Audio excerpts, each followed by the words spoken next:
जी, आज हम पढ़ेंगे भगवत गीता के अनुसार परधर्म भयावह है। श्रीमद् भगवत गीता अध्याय 3 श्लोक 35।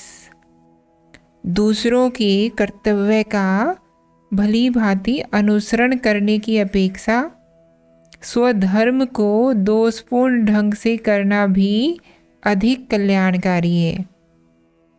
दूसरे के कर्तव्य का अनुसरण करने से भय उत्पन्न होता है और स्वधर्म में मरना भी श्रेयस्कर होता है। अब एक प्रश्नकर्ता का सवाल है कि इस श्लोक में श्री कृष्ण कहते हैं कि अपना कर्तव्य अर्थात स्वधर्म का पालन करना दूसरे के धर्म के अनुसरण करने से बेहतर है। तो ऐसा श्री कृष्ण ने क्यों कहा है? इसका उत्तर ये है कि श्री कृष्ण ने कहा है कि स्वधर्म बेहतर है क्योंकि स्वधर्म बेहतर है और कोई वजह नहीं है। क्या तुम्हें ऐसा लग रहा है कि स्वधर्म श्रेष्ठ नहीं है परधर्म से? ऐसा लग रहा हो तो मुझसे पूछो, अन्यथा तुम मुझसे पूछोगे कि कृष्ण स्वधर्म को श्रेष्ठ क्यों बता रहे हैं, तो मैं कहूँगी इसीलिए क्योंकि स्वधर्म श्रेष्ठ है। और क्या बात है? स्वधर्म का क्या मतलब है? स्वधर्म का मतलब है अपनी स्थिति के प्रति ईमानदारी।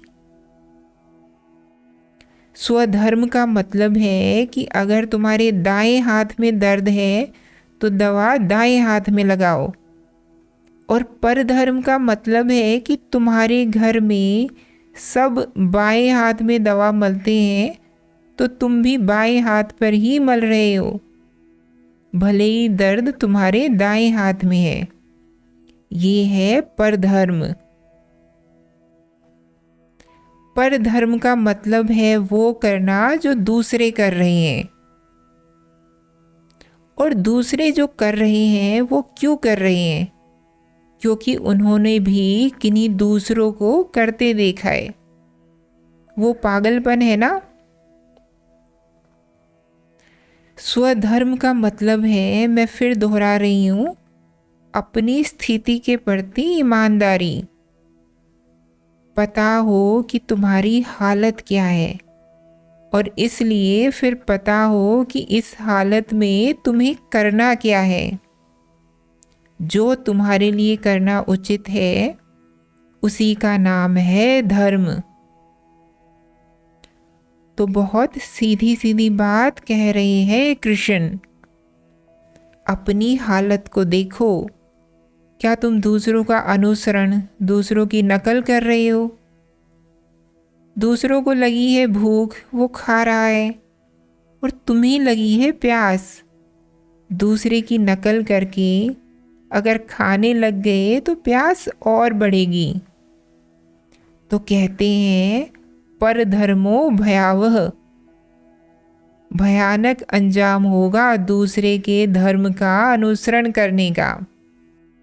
मत देखो कि दूसरे क्या कर रहे हैं, तुम देखो तुम्हारे चित्त में छेद कहाँ पर है। तुम अपने घाव का उपचार करो। दुनिया जो कर रही है वही पीछे पीछे मत करने लग जाओ। गौर से समझो कि तुम्हें जो चाहिए वो क्या है और उसकी प्राप्ति में पूरी जान लगा दो। यही धर्म है। कोई पैसे के पीछे भाग रहा है, किसी को कुछ चाहिए, किसी को कुछ चाहिए। तुमने कहा कि ठीक, यही चीज़ें तो होती हैं जीवन में पाने के लायक, मैं भी इन्हीं के पीछे चल देता हूँ। ये क्या कहलाएगा? परधर्म। श्री कृष्ण कह रहे हैं ये भयानक है, भयावह है। सब कुछ ना कुछ कर रहे हैं, दिक्कत बस ये है कि बिना जाने बिना समझे कर रहे हैं, यूं ही कर रहे हैं, नकल में कर रहे हैं। कुछ नहीं मिल रहा करने से तब भी करे जा रहे हैं।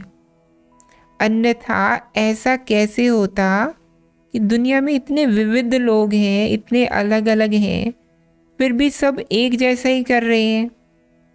ऐसा कैसे होता कि सुबह 9 बजे सड़क पर सब दिखाई देते हैं दफ्तर की ओर जाते हुए? ऐसा कैसे होता?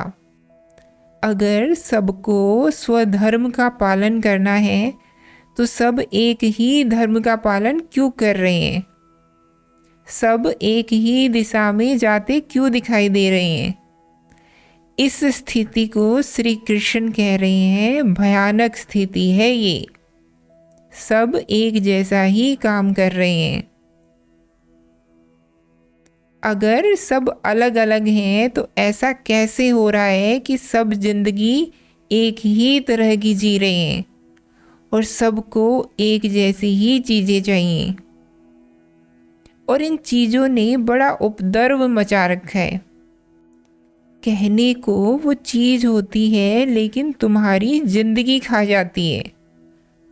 जब तुम चीज़ को भोग कर रहे होते हो तुम्हें लगता है कि तुम चीज़ को खा रहे हो। और तुम क्यों खा रहे हो? क्योंकि सभी खा रहे हैं। तो चलो क्रेडिट कार्ड को भी खा लेते हैं और फिर वो चीज़ तुम्हें खाती है, बहुत महीनों तक, सालों तक खाती है। ये सिर्फ इसीलिए हो रहा है क्योंकि धर्म नहीं है तुम्हारे जीवन में। पर धर्म पर चल रहे हो, नकल पर चल रहे हो। आत्मा नहीं है तुम्हारे पास। संगति है और वो भी कुसंगति। दूसरों की देखा देखी जी रहे हो, खा रहे हो, उन्हीं के नक्शे कदम पर चल रहे हो और अभी भी होश नहीं आ रहा है। विडंबना पता है क्या है? पर धर्म पर चलने वाले की मजबूरी हो जाती है कि पर धर्म पर और चले। अपराध विषयक जो फिल्में बनती हैं डॉनों पर, माफिया पर, उसमें अक्सर ऐसा होता है जो केंद्रीय किरदार होता है, चाहे तो उसे नायक बोल लो, उसे मध्यांतर के बाद होश आता है, प्रेम वगैरह हो जाता है, तो कहता है कि मैं अब इस बुराई की ज़िंदगी को छोड़ना चाहता हूँ, ये कत्लो आफत ख़त्म करना है। और वो बहुत सारे कत्ल वगैरह पहले कर चुका है, खूब खून खच्चर किया है। तो जब वो बोलता है कि मुझे अब गैंग छोड़ना है तो उसको खड़ा किया जाता है डॉन के सामने। डॉन कहता है कि ठीक है तू छोड़ सकता है, पर छोड़ने से पहले तुझे एक आखिरी कत्ल करना होगा। और आगे क्या होता है हम सभी जानते हैं। कत्ल छोड़ने के लिए भी कहा जाता है कि एक कत्ल और करो। गलत राह का ऐसा ही हिसाब किताब है। पर धर्म चूस ही लेता है आपको अपने भीतर, जैसे दलदल। जितने समय तक उसमें रहो बाहर आना उतना ही ज़्यादा मुश्किल हो जाता है। दलदल तो फिर भी ठीक है, वो तुम्हें समा लेगा अपने अंदर और तुम्हें ख़त्म कर देगा। एक तरह से तुम्हारी जो शारीरिक पीड़ा है उसका अंत हुआ। पर धर्म में तुम मरते भी नहीं, पर धर्म में दलदल के कीड़े बन जाते हो।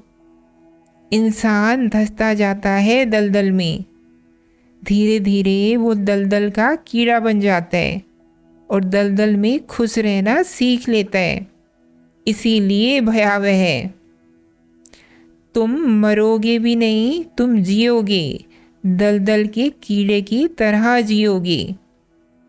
भला होता अगर तुम्हें अफसोस होता। तुम्हें अफसोस भी नहीं होगा, तुम उस दलदल में खुशी मनाओगे, हैप्पी हैप्पी।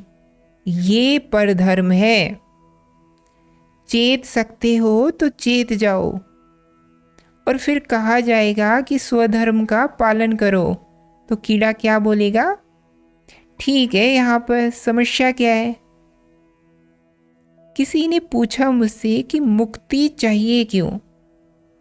और जिसने पूछा है उसने बड़ी मासूमियत से पूछा है कि मुक्ति की ज़रूरत ही क्या है। अब यह दलदल का कीड़ा बन चुका है, उसे मुक्ति चाहिए ही नहीं, वो खुश है दलदल में।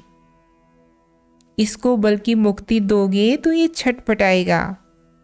जैसे पानी से मछली को निकाल लो तो तड़पती है ना, वैसे ही दलदल से दलदल के कीड़े को निकाल लो तो वो तड़पता है। कई लोगों की अध्यात्म में आने पर ऐसी ही हालत होती है जैसे पानी में से मछली को निकाल लिया गया हो, दलदल से कीड़े को निकाल लिया गया हो। वो सत्संग में बैठ भी नहीं पाते, थोड़ी देर बैठते हैं और फिर भाग जाते हैं। जल बिना मछली, भयावह लग रहा है ना सुनने में ही।